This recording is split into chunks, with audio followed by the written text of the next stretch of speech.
Okay, this is section 3.3, and we're going to talk about increasing and decreasing functions and the first derivative test.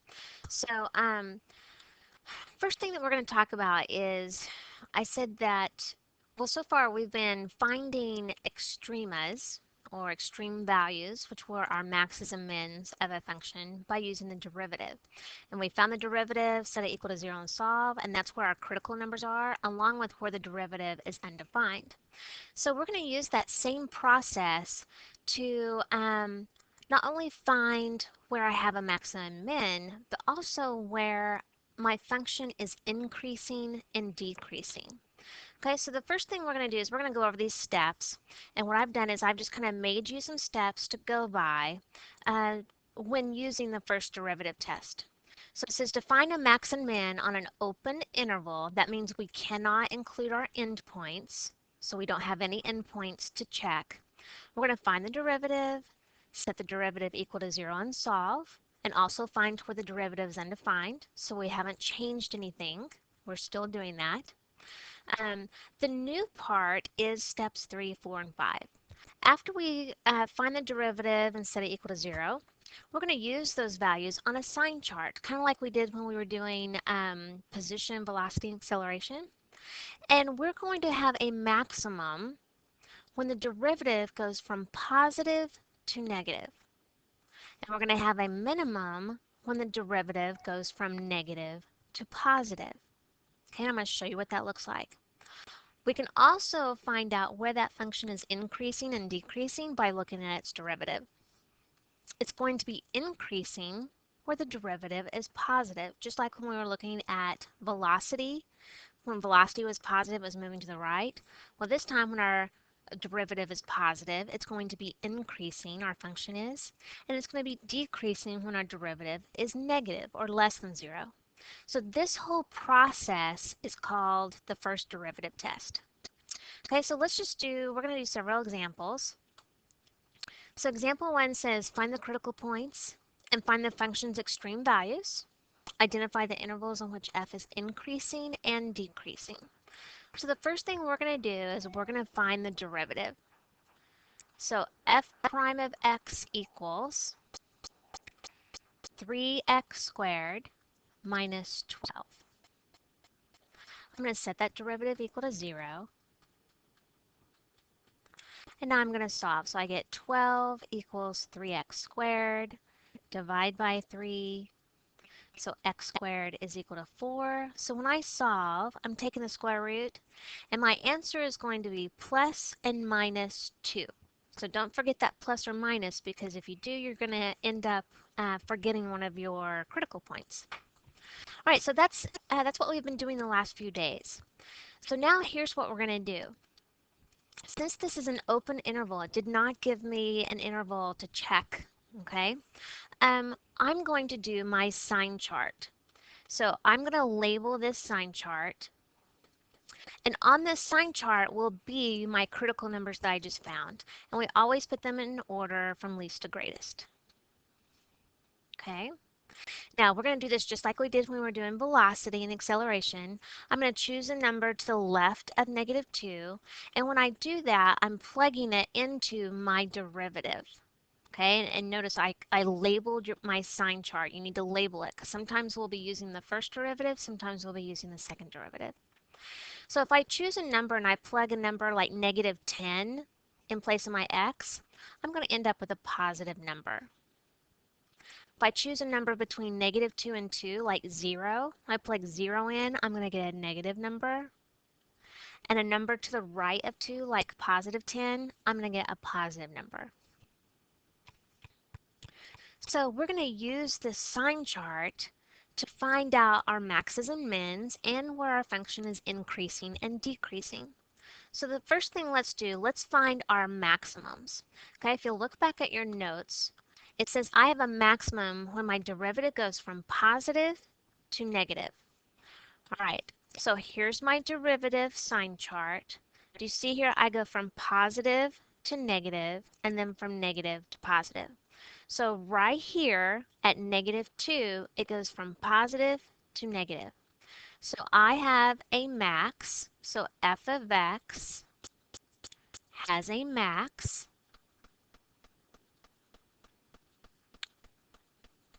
when x equals -2. And then we have to say why we know that. Because f prime of x went from negative to positive at that point. Okay, so there's our maximum at that point. Okay, f of x has a minimum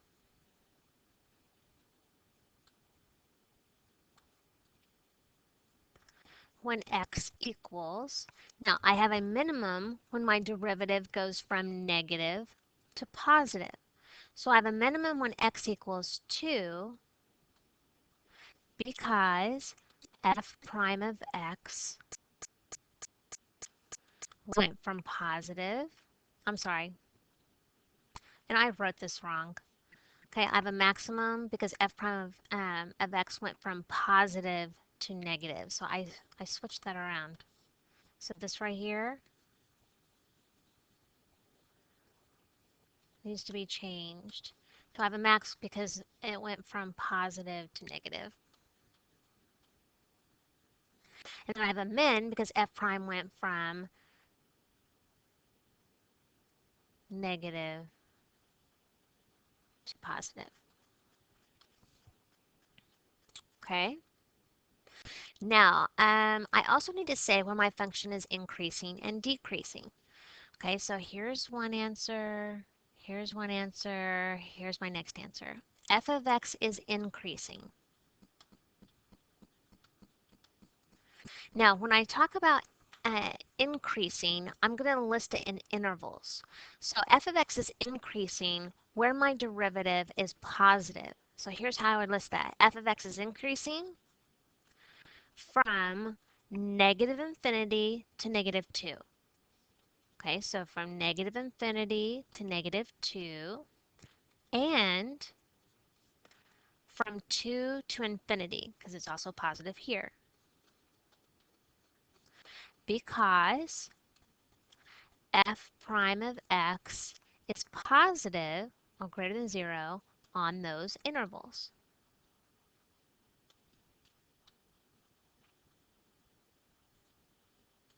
Okay, now let's do decreasing. F of x is decreasing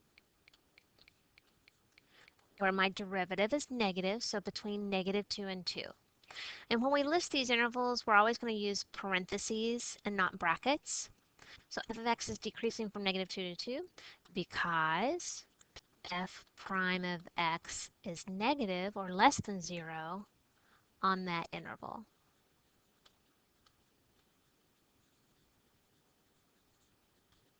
Okay. Now I know it's a lot of writing there, but there's no way to get around it. Okay. Um, I'm looking to see, let me look and see how this is worded. Yeah. See where it says find the critical points, find the function's extreme values. Okay, I know I have a max when x equals -2. So to find out the actual value at -2, I would plug -2 into this to get my y value. Same thing with my minimum value. I would plug +2 into my original equation.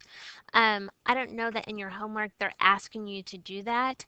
So probably how I should have worded this is find where the extreme values occur. They occur when x equals -2 and 2. Okay. All right, let's look at example 2. Find the relative extrema of the function f of x equals 1/2 x minus sine x. And for the interval from 0 to 2 pi. So we know the first thing we're going to do, we're going to use the first derivative test, and we're going to find the derivative. Okay. So the derivative of 1/2 x is just 1/2 minus the derivative of sine x is just cosine x. I'm going to set this equal to 0 and solve. So cosine x is going to equal positive 1/2. So I need to figure out where is cosine a positive 1/2. So a little quick review. Now cosine is positive in this quadrant. All students take calculus and this quadrant. I also know that cosine is adjacent over hypotenuse. So here's my adjacent side. Here's my hypotenuse side. I use the Pythagorean theorem. Whoops. Square root of 3. So I know that this angle right here is 30 degrees because it's opposite my 1. So this angle right here must be 60 degrees. So I know that the cosine of 60 is 1/2. So we're always going to list it in radians. So 60 is pi over 3. I also know that if it's positive here, this angle also is 1/2. So to get that angle, I'd have to go all the way around. So if this is 60, this is 300. Or in radian terms, it's going to be what? 5 pi over 3? And if you weren't for sure about that, you could look on your unit circle and find out where is cosine or my x value 1/2. And it should occur at pi over 3 and 5 pi over 3. Now, I found the derivative, set it equal to 0. Now I'm going to do my sign chart. Now this time, it told me to go from 0 to 2 pi. Okay, now these endpoints are not included, so I don't have to test them because they're not included in that interval. So I'm going to put pi over 3 in and 5 pi over 3 in. Okay, so now I need to choose a number between 0 and pi over 3 and plug it into this and see what kind of answer I get. I'm going to choose, if you choose like pi over 6, okay, pi over 6 is what, 30 degrees?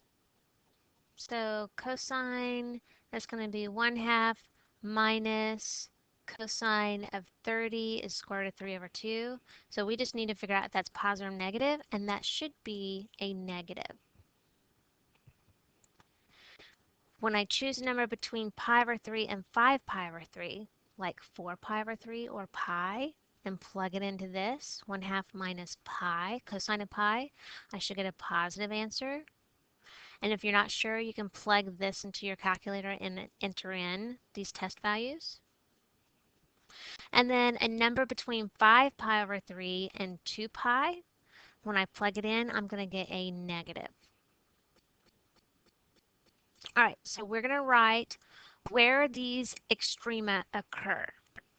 So here's where I'm going to write out. F of x has a, let's do a max first. A max occurs when my derivative went from positive to negative. Well, that happens at 5 pi over 3. So I have f of x has a max at x equals 5 pi over 3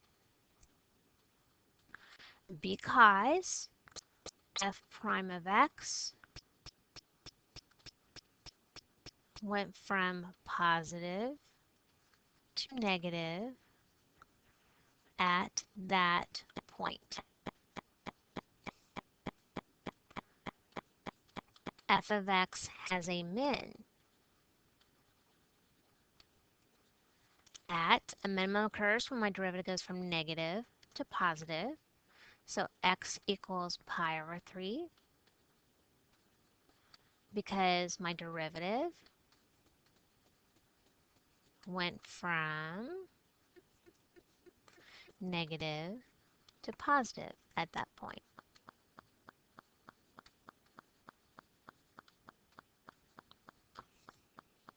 Okay, now let's state where this is increasing and decreasing. F of x is increasing.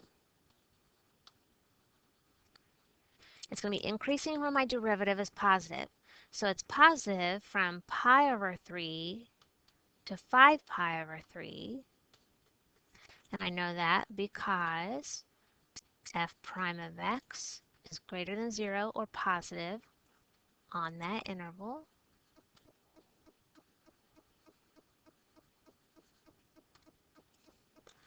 f of x is decreasing, or my derivative is negative. So from 0 to pi over 3, and from 5 pi over 3 to 2 pi, because f prime of x is negative or less than 0 on that interval. And I could check this. I could graph my original function and see if that's actually what happens. Okay, is it actually increasing from pi over 3 to 5 pi over 3? Do I have a relative max at 5 pi over 3? Okay. Let's look at the next one. Hang on one second.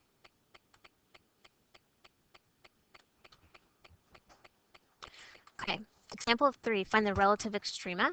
And then find the intervals on which f is increasing and decreasing, so find the derivative. Now this derivative, we're going to have to use the chain rule. So chain rule says bring down my exponent, keep the inside, subtract 1 from my exponent, times the derivative of the inside. So when I set this equal to 0 and solve, I need to fix this. I have a negative exponent, so I'm going to bring that down. And on top, I'm going to have 4x over 3 times x squared minus 4 to the positive 1/3. Okay, so when I cross multiply and solve, I'm going to get 4x equals 0, because all this will cancel out. So I know x is 0, so that's one critical point. My other critical points are where my derivative is undefined. So look, what values would x have to be to make this 0? Well, I can set this equal to 0 and solve. So x squared equals 4, x equals plus or minus 2 when I take the square root. So if I plugged 2 in here, 2 squared is 4, so I'd get 0. Same thing with negative 2. Negative 2 quantity squared is 4, so I'd get 0 again. So I'm going to have 3 critical points. So if you forget to list the points for your derivatives undefined, you're going to miss 2 of those critical points.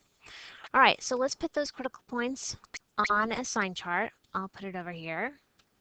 F prime of x, and I have negative 2, 0, 2.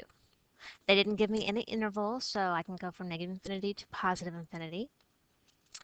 Okay, I need to choose numbers to the left of negative 2, and remember, I'm plugging it into my derivative.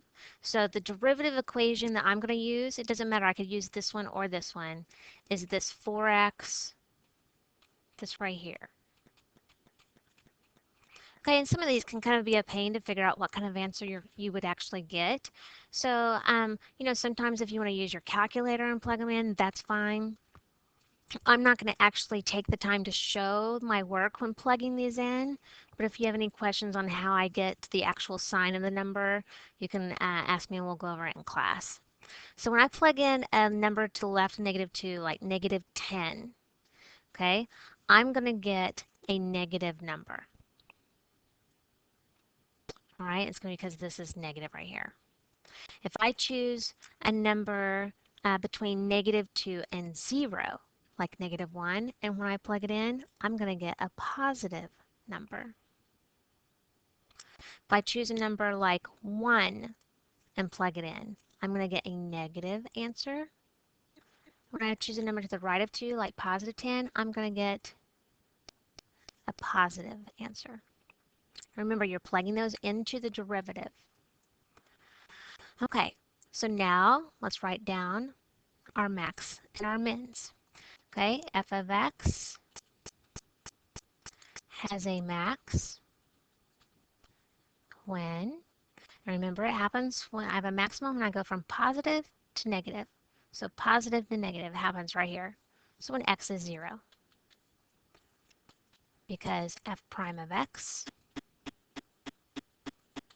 went from positive to negative at that point.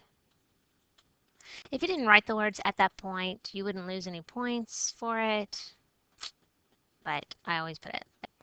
F of x has a min when x equals, we have a minimum when our derivative goes from negative to positive. This time I actually have two of them. It goes from negative to positive here at negative 2, and it also goes from negative to positive here at positive 2. So I'm just going to put when x equals plus or minus 2, because my derivative, f prime of x, went from negative to positive. Now let's do increasing, decreasing. F of x is increasing. It's going to be increasing when our derivative is positive. So I have two intervals. It's going to be from negative 2 to 0 and from 2 to infinity because my derivative is positive there.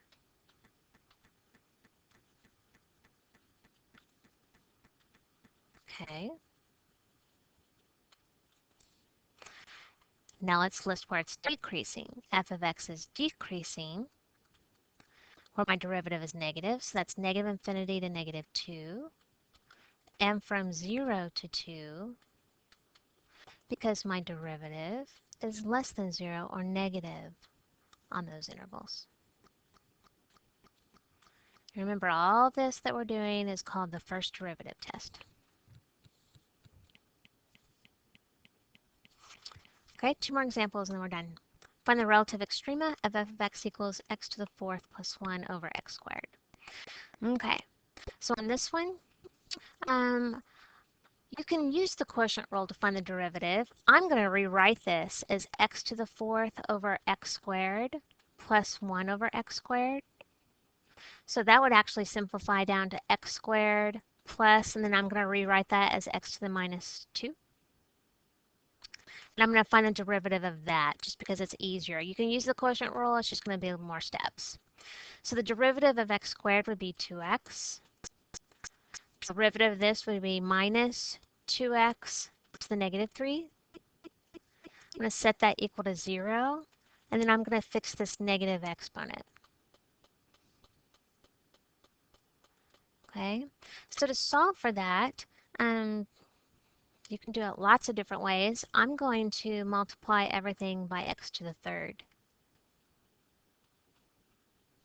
So I would have 0 equals, what is that, 2x to the fourth minus 2? And now I'm going to solve that. First of all, I can factor out a 2.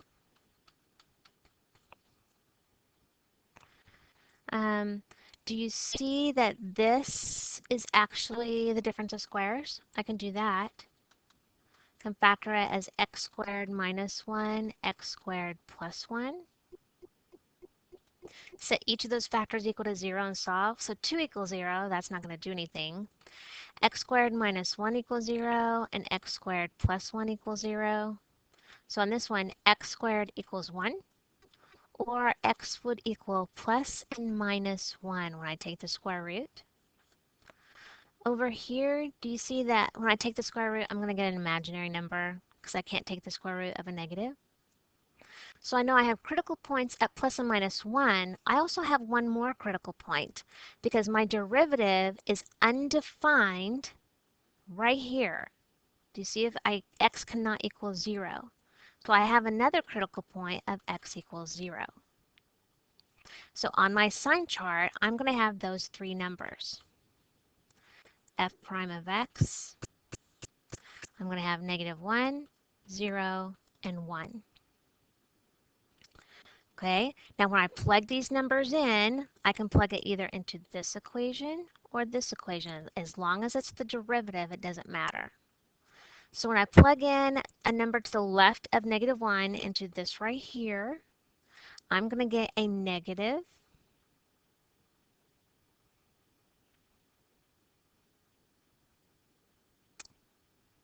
When I plug a number between negative 1 and 0, like negative 1/2, I'm going to get a positive. When I plug in a number between 0 and 1, like positive 1/2, I'm going to get negative. and the number to the right of 1, I'm going to get a positive. Now, again, I need to remind you, just because it alternates, a lot of the times it doesn't have to. I could have negative plus plus plus or negative negative plus plus. Okay, so you have to be careful, not just assume it's going to alternate signs. Okay, so very quickly, f of x has a min when x equals, I have two of them from negative to positive, so negative 1 and positive 1, so plus and minus 1, because my derivative went from negative to positive at those points. F of x has a max when x equals 0 because f prime of x went from positive to negative at that point.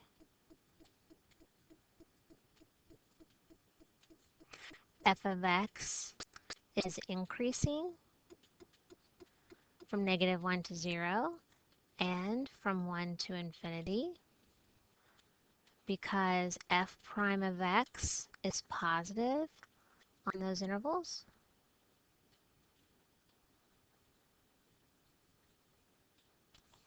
And f of x is decreasing, whoops,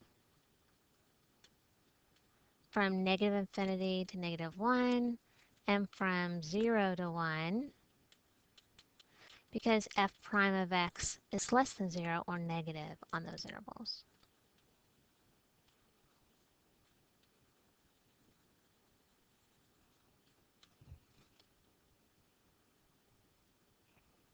All right, last one. The last one is a picture of the graph. They didn't give us an equation, which is kind of good. That means we don't have to do any derivatives. Okay, this is the graph of f prime of x. Find the relative extrema and state the intervals of increasing and decreasing. All right, so let's find our max first. I know I have a max where my derivative goes from positive to negative. So you see, here's my derivative. It's positive here because it's above the x-axis, but then it goes to negative right here. So you see I have a max when x equals 0 because my derivative went from positive to negative at that point. Okay, I have a min when I have a minimum when my derivative goes from negative to positive. So you see it happens right here. It goes from negative to positive. So that's 1, 2, 3, 4 when x equals 4 because f prime of x went from negative to positive at that point.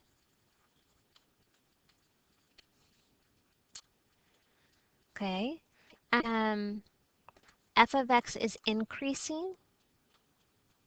So we know it's increasing when my derivative is positive. So it's positive from all the way from negative infinity to 0 and then from 4 to infinity because that's where it's above the x-axis. So negative infinity to 0 and from 4 to infinity because f prime of x is positive on those intervals.